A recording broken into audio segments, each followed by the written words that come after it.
Our next speaker is Dr. Teresa Loftus. Dr. Loftus is a medical laboratory scientist specializing in molecular pathology and neuropathology at Beaumont Hospital in Dublin. Prior to this, Dr. Loftus was responsible for running the National Brain Bank in Ireland. Today, Dr. Loftus will present how methylation-based cancer classifiers are implemented in our lab. I'm looking forward to your presentation, Dr. Loftus. The floor is yours. Thank you very much for that introduction, and I would also like to thank Illumina for inviting me to speak today to discuss how important epigenetics has become within a diagnostic lab and specifically within the neuro-oncology lab here in Beaumont Hospital in Dublin. So just a disclaimer before I begin. So all of these opinions are my own and don't represent any of Illumina's. And also I am being compensated to speak at this event. So I've separated my presentation into 4 separate parts. So to begin, I will give you a brief introduction to neuropathology, and I've specifically separated it into adult and pediatric. And the second part, I'll discuss how important the DKF-Z Heidelberg classifier has become with regards to analysing the methylation data that is generated via the Illumina equipment. And then I will discuss the limitations of working within a diagnostic lab. So what we face in a diagnostic setting, so specifically our limited access to bioinformatics, and again how important the classifier has become, and also then to give you a breakdown of how the methylation profiling has impacted on patient diagnostics, so specifically with regard to pediatric brain tumours, so the most common being medulloblastoma, for difficult to diagnose and unusual CNS tumours, and also in identifying copy number aberrations and other kind of alterations that may impact a diagnosis. So, the first part, so as I said, the neuropathology will be separated into adult and pediatric. So importantly, the most common primary adult brain tumor is gliomas. So these can be classified into either low grade or high grade, but also meningiomas will be a very common adult brain tumor, which is a tumor of the meninges of the brain. Then with pediatrics also can be separated into low grade and high grade, with the most common primary pediatric brain tumor being medulloblastoma grade 4. In 2016, very importantly, the World Health Organization updated the diagnostic guidelines with regard to molecular diagnostics in neuro-oncology, and this included ensured that we need to include molecular diagnostics as part of the standard histology diagnostics within the lab. So for example, for our low-grade gliomas, importantly, if the classification is either an astrocytoma or an oligodendroglioma, which are both low-grade WHO grade 2 tumors, all of these will need a 1p19q co-deletion analysis. If it's 1p19q co-deleted, then it's diagnostic of an oligodendroglioma. Also IDH sequencing is really important for both of these. And with most common, polycytic astrocytomas are most common in children, really. So in addition to this, we would also need to see if they have a BRAF fusion or if they have a BRAF mutation. With high-grade gliomas then, very importantly, we would also look at IDH sequencing, but in addition to this, we would look at the MGMT methylation profile of these tumours. And then the high-grade medulloblastoma in pediatric cases, very importantly, methylation profiling needs to be analysed for this. But it's very important really within neuropathology that we are able to provide diagnostic, prognostic, and potential treatments for these patients based on the molecular profile that we analyse. So to give you a further breakdown into the WHO guidelines that were released in 2016, which are the most up-to-date version currently, we can see how important if a brain tumor has an IDH mutation, they can be subclassified into either an astrocytoma or into glioblastoma, whereas IDH wild type would have different classifications. And importantly, if you just look down a bit further, you can see that if there is a 1p19q co-deletion that is diagnostic of an oligodendroglioma. Again, these are very important. And if, for example, morphologically, the tumor looks like an oligodendroglioma, but there isn't a 1p19q co-deletion, it's very hard to call this an oligodendroglioma. So this would be called an oligodendroglioma NOS, which means not otherwise specified. So very importantly, in June of this year, the American Association of Neuropathologists had a meeting, and there they were discussing all the latest molecular identifiers within tumours. So as you've seen previously there with the WHO guidance for 2016, you could see that it was very nicely delineated down, and you could see just a small number of specified tumours. However, in the most recent meeting, we can see that this is an example here of the meningiomas. They've gone further, delved deeper within all the group of meningioma tumours, and found that they can be separated into up to 15 different classes of meningioma. And I've shown here 6 different ones with their various mutations, either with NF2, TRAF7. Also, they have various copy number variations that will be diagnostic of the specific type of meningioma within that class. Which in addition at that meeting also, which was discussed, was C-IMPACT, which is the consortium to inform molecular and practical approaches to CNS tumor taxonomy. This is a group that meets up and discusses all of the most recent molecular identifiers which can be found within the various tumors. And we can see here that not only do we have glioblastoma anymore, GBM, like GBM grade 4, but we have either if there's an IDH mutation, this no longer will be called GBM IDH wild type, but it could be separated up into astrocytomas IDH mutants grade 2 to 4. So for moving forward, there is going to be much more scope for molecular identifiers within neuro-oncology. And in addition, this is also then the pediatric identifiers, the pediatric molecular identifiers, which are being looked at currently. And this group would be the group that would advise the WHO about their new set of guidelines. So whenever they will come out, this is what will be facing us in a diagnostic lab. Not only will we have to be looking at 1p19q co-deletions, MGMT, methylation analysis, but we will have to be able to find ways of identifying all of these mutations and alterations within all these tumours. So the second part of my talk, I'm going to discuss how important the DKFZ classifier has become in analysing the methylation data that we generate in the lab.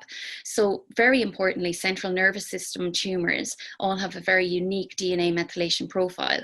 And so in this way, they can be distinguished into their various classifications, and how they're classified is based on whether they are methylated or whether they have methylated or unmethylated CpG sites. So what I mean by methylation, well, it's the control of gene expression, and the methylation of DNA is a common method of gene silencing. So you can see in this first graph here that this is a gene that's actually turned on. So you can see that the transcription factors are activating this gene and then transcribing it, whereas the one just below it, you can see that the promoter site here is in red. So you can see that that's methylated, so then the gene is actually turned off.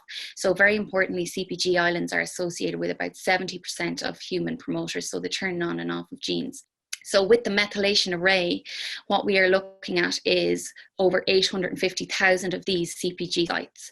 And within that, then we're getting a methylation profile based on these 850,000 CpG sites. And it's very important that we have good quality and quite a high concentration of DNA for this assay, which is approximately 500 nanograms of DNA. And this would be formalin fixed paraffin embedded tissue for the brain, because we're looking at solid tumours. And also, it's very important that we have a high tumour cell content, and this is very much required. So we would need at minimum of 70% of tumour DNA within the sample. So what the classifier and how it was developed is all discussed in this Nature paper, which was published in 2018. So mainly it was devised by a group in Heidelberg, but many different sites were involved in the development of this classifier, including ourselves here in Beaumont. So that's what I'm going to talk about in the next few slides, how this DKFZ classifier was developed.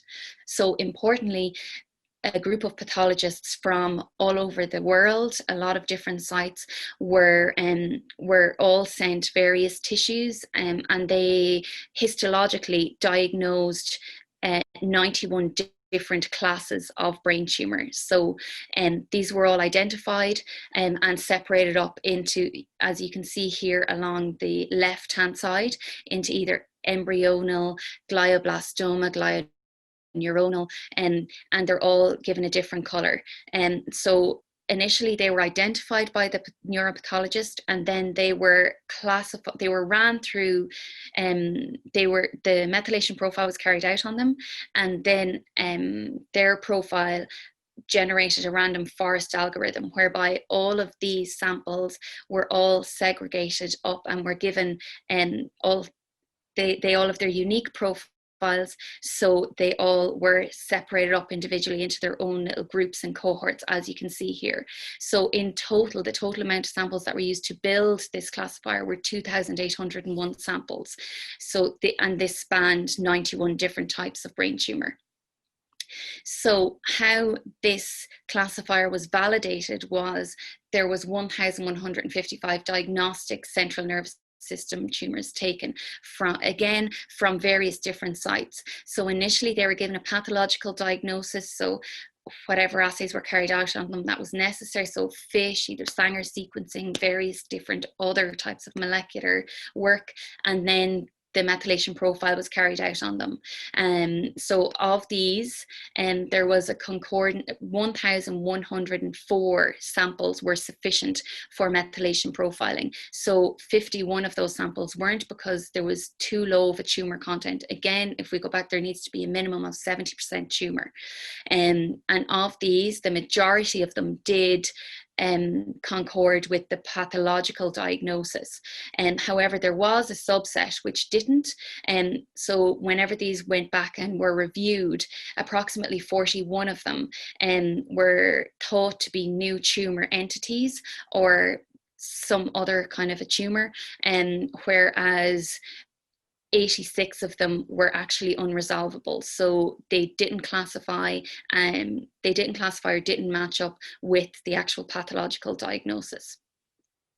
So the calibration scores for the confirmed cases. So the Heidelberg classifier, which you will see now in a few minutes, and it gives you back a classification score between 0 and 1, and anything above 0.9 is classed a match.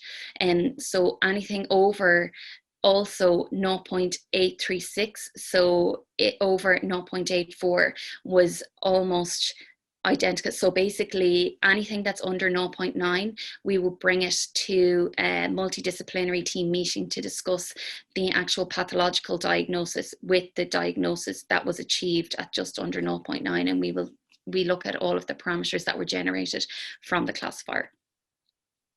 So part 3, I just wanted to kind of discuss how important it is within a diagnostic lab to actually have an analysis pipeline, a bioinformatic analysis pipeline that's really straightforward and doesn't require a lot of analysis, or that's very straightforward really. And mainly that's because there is a shortage of bioinformatic expertise within a diagnostic laboratory setting in general.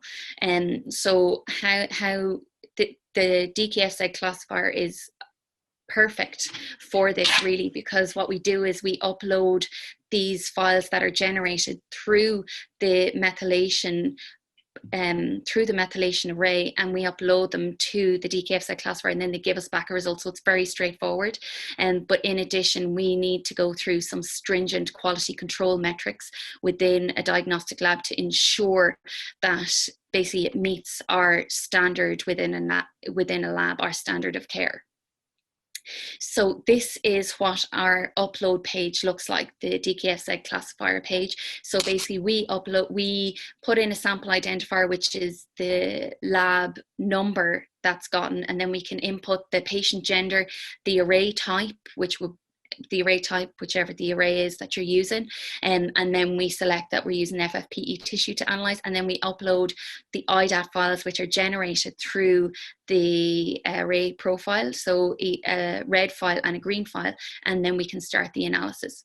So again, we need a very straightforward process within the lab. So you can see here, this is an example of a high-grade brain tumor. So you can see that we get very small samples here, and of this, we need to mark the specific tumor area to ensure that that what we're analyzing is primarily tumor.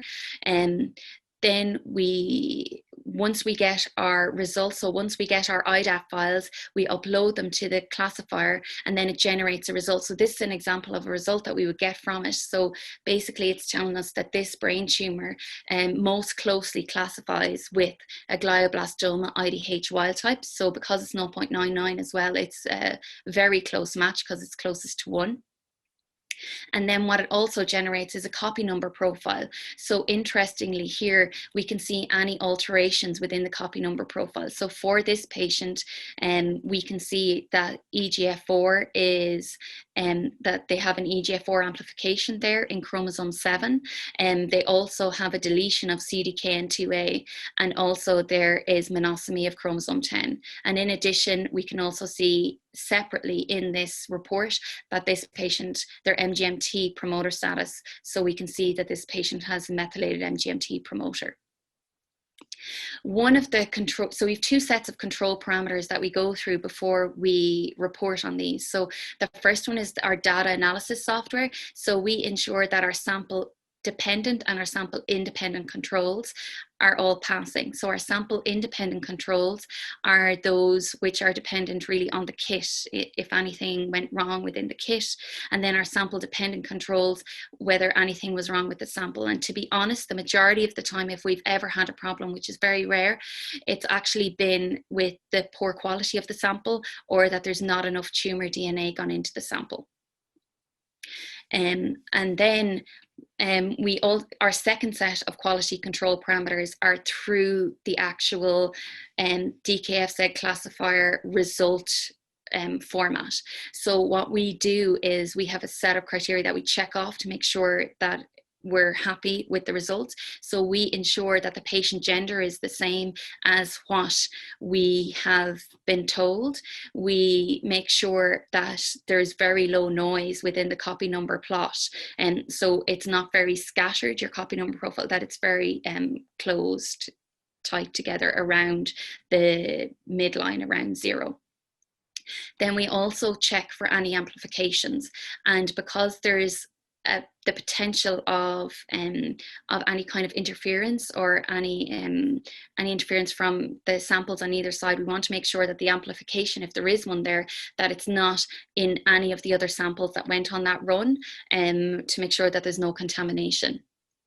In addition, we check the methylation class versus the expected tumor diagnosis. So we compare what was generated through the classifier to the methylation class that was generated in the classifier. So any surprising methylation classes or copy number variations, we repeat these cases because we want to make sure that we are getting the correct result. Yeah, so that's actually never happened before, but that's just in case there is a very surprising result. So very importantly, I just wanted to discuss how important this methylation profiling has actually become within our lab in neuropathology. So what happened? So there's the biopsy and the resection, so that goes to lab processing. In lab processing, basically they form a fixed paraffin, embed the tissue, then they create hemotoxin and eosin stains and immunohistochemistry, which the consultants morphologically look at down the microscope, and they would give a morphological diagnosis. However, then we have to wait a little bit longer for the molecular work because that can take a little bit longer. But in the WHO guidelines in 2016, it was the first time that they'd ever said how important an integrated pathology report was and how important it was to include molecular diagnostics in this. So this was very important for us. And moving forward, we're sure with the considering how important all the molecular markers were at the most recent AAMP meeting, we think that even more molecular targets will need to be identified moving forward within our labs. And also just how important, I just wanted to talk about how important it is to include these molecular diagnoses within pediatric tumors, within gliomas, as they help assist to determine whether it's an the cell of origin, whether it's an oligodendroglioma or an astrocytoma. Also to discuss how important it is with rare tumors that would be rarely seen by the neuropathologists, and also how important it is to look at the copy number profile and the MGMT methylation status of these patients. So for pediatric tumors, the most common solid pediatric tumor is medulloblastoma. So there are 4 different types of medulloblastoma. So there's the Wnt, there's sonic hedgehog, there's group 3, and there's group 4. So very important, it's very important to distinguish these 4 groups from one another, and because they will get very different treatments. So especially it's important to identify the Wnt medulloblastoma from the other 3, because these patients who have Wnt medulloblastoma, these patients can have surgery to excise the tumor, they can have targeted radiotherapy, and that's sufficient treatment for them, and a lot of them will survive for a very long time. So because the majority of these patients will be pediatric patients, you don't want to give them whole brain radiation, because that will really affect the normal development of their brain. So you want to make sure that you are giving the suitable treatment to the specific types of tumors. And in addition, it's really important that we provide here in the lab a 30-day turnaround time from the date of surgery to treatment. And so in that way, we are under pressure to come up with results quickly. So the 4 different groups can be separated based on their different profiles. So you can see here on the right that there is a very different heat map profile of these tumors. So in that way, it is quite easy to identify them using molecular diagnostics, whereas it's a little bit harder to identify them 100% using normal morphology and histopathology. So importantly, you can see here that some of the so what would identify a Wnt from a sonic hedgehog would be over 90% of them have a beta-catenin mutation, and in addition, over 85% of them have monosomy of chromosome 6. In addition, with the sonic hedgehogs and group 3s and group 4s, you want to look out for MYC and MYC-N amplifications, because these can be potential targets for treatment. So it's very important that we comment on these based on the copy number profile that's generated also. And again, 30-day turnaround time.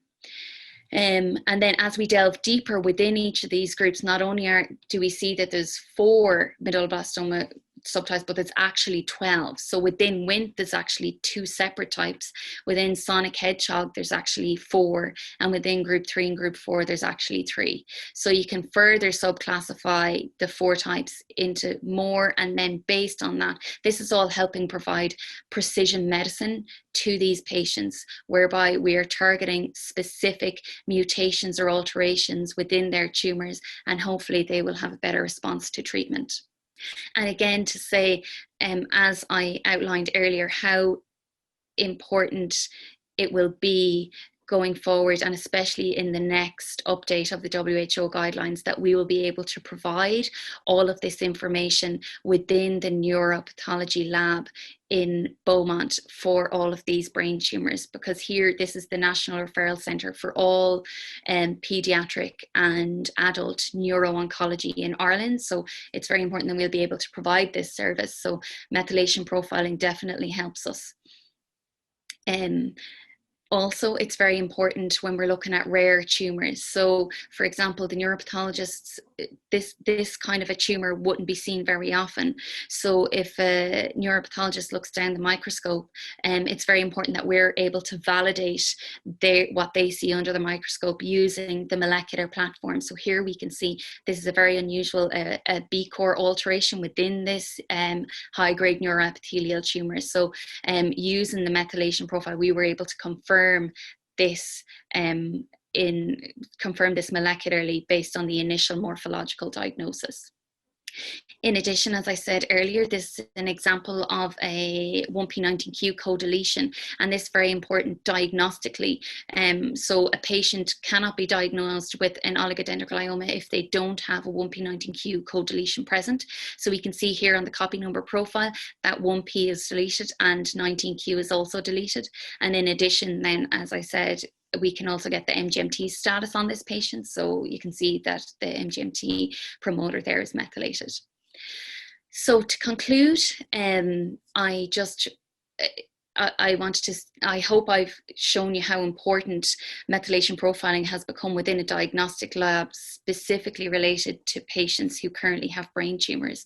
And so the most recent classification is based on the 2016 WHO guidelines. However, as we move forward, we are looking at more and more different alterations, mutations that potentially would be targetable by the current treatments that are out there. And in 2016, it also discussed how important an integrated final report should be, how important an integrated diagnosis of both histology and molecular pathology is. And I'm sure that the next update of the WHO guidelines will include much more molecular diagnostics, as I've outlined throughout this talk. And methylation profiling for us here in the lab really has changed the whole landscape of our diagnostic testing within the lab. And it's really provided a huge scope for us to give much more information to the oncologists and to all the treating clinicians regarding these patients who have, these adult and pediatric patients who have brain tumors. Okay, so thank you very much, and I'd like to take any questions. Thank you, Dr. Loftus, for this very clear and engaging talk. And now we will take questions.